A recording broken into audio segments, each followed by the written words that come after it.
भारत के आर्थिक विकास वाली सत्ता की बात भी कर लेते हैं।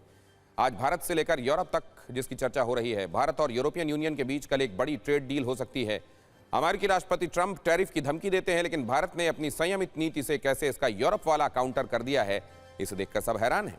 क्योंकि टैरिफ के चक्कर में डोनाल्ड ट्रंप ने जिस यूरोप को अपना दुश्मन बना लिया, वो यूरोप अब भारत की तरफ उम्मीद की निगाहों से देख रहा है।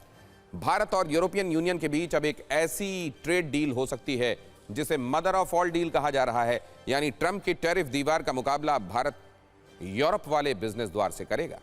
ओमान और न्यूजीलैंड समेत कई अन्य देशों के साथ डील के बाद अब India European union free trade agreement को लेकर बड़ा ऐलान संभव है। यह फ्री ट्रेड अग्रीमेंट भारत और यूरोप के 200 करोड़ लोगों के लिए नया बाजार बनाएगा, जो वैश्विक जीडीपी के लगभग 25% हिस्से का प्रतिनिधित्व करेगा। भारत और ईयू के देशों की 27 ट्रिलियन डॉलर की इकोनॉमी इससे एक नए दौर में प्रवेश करने जा रही है। इस डील के हिसाब से अगले 5 वर्षों में भारत और ईयू का व्यापार बढ़कर $250 बिलियन तक पहुंच जाएगा। ये आंकड़े बताने के लिए काफी है कि इसे मदर ऑफ ऑल डील्स क्यों कहा जा रहा है और ये क्यों जरूरी है। आज हमने संभावित डील को आसान भाषा में डिकोड करने वाली कुंजी भी तैयार की है। इस संभावित डील में सबसे ज्यादा नजरें भारत के ऑटो सेक्टर पर हैं। खबर है कि भारत सरकार यूरोप से आने वाली कारों पर लगने वाले आयात शुल्क में बड़ी कटौती की माफ कीजिए तैयारी में है। रिपोर्ट्स के मुताबिक टैरिफ को 110% से घटाकर 40% तक किया जा सकता है, जिससे आने वाले वर्षों में 10% तक भी इसे ले जाया जा सकता है। और यह फैसला भारत और यूरोपियन यूनियन के बीच होने वाले फ्री ट्रेड अग्रीमेंट का एक अहम हिस्सा है। फ्री ट्रेड अग्रीमेंट दो देशों के बीच व्यापार को आसान बनाता है। इसके लिए टैरिफ, कोटा और सब्सिडी जैसी रुकावटों को कम किया जाता है। दोनों देश एक दूसरे के उत्पादों पर जीरो टैक्स या बहुत कम टैरिफ लगाते हैं। अब भारत ऐसा ही यूरोपियन कारों के साथ कर सकता है। टैरिफ घटने से मर्सिडीज, BMW, ऑडी और फॉक्सवैगन की जैसे जो महत्वपूर्ण ब्रांड्स हैं, इनकी कुछ प्रीमियम कारें सस्ती हो सकती हैं।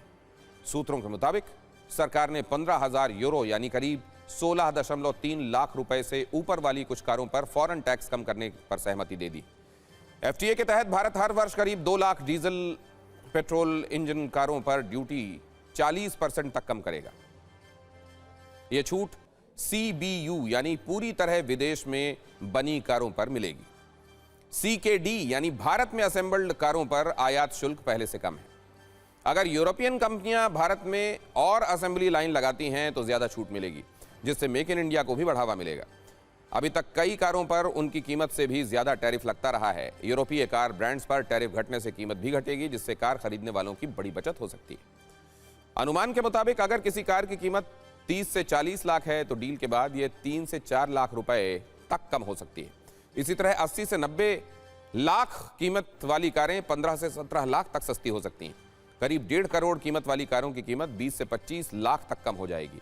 इससे यूरोपियन कंपनियों को भारत के बड़े कार बाजार में तेजी से बढ़ने की चाबी मिल जाएगी। कंपनियां बगैर फैक्ट्री लगाए पहले बाजार को परख सकेंगी। इससे ग्राहकों को भी ज्यादा विकल्प मिलेंगे। भारत आज दुनिया का तीसरा सबसे बड़ा कार बाजार है और हर साल यहां करीब 44 लाख कारें बिकती हैं।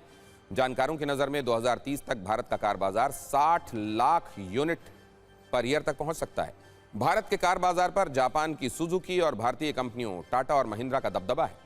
यूरोपियन कंपनियों की भारत के कार बाजार में हिस्सेदारी अभी 4% से भी कम है। इसे देखते हुए यूरोप की भारत के कार बाजार में निवेश की